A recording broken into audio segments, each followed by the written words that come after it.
Merhaba arkadaşlar, burası Ağrı Doğu Beyazıt Batuk Çiçekçilik yeri. Burası araba süslemesi yapılıyor. Adres olarak Fendi'nin tam arkası oluyor. Şurası da Sarman Pasajı.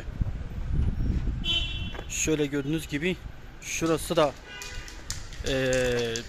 Batuk Çiçekçilik yeri. İşte numarası arkadaşlar 0546 821 59 51. İşte burası çiçekçilik yeri. Yani her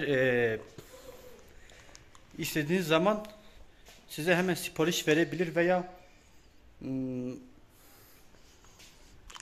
buraya gelebilirsiniz. Şöyle gördüğünüz gibi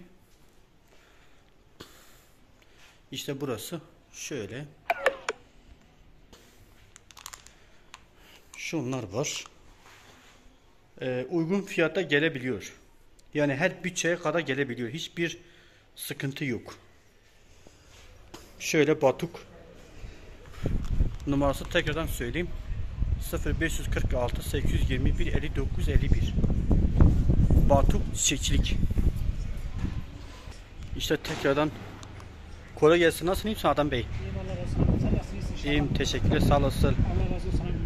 Bu düğün ne zaman olacak? Bu akşam. Bu akşamdır. Allah sıra düğün salonu. Allah her ikisine mutluluk versin inşallah. Gelin ve damada. Amin amin. Bütün insanlara. Şöyle gördüğünüz gibi tabii ki bunun çeşit çeşit süslenmesi var. Tabii yarın da çiçekli olacak.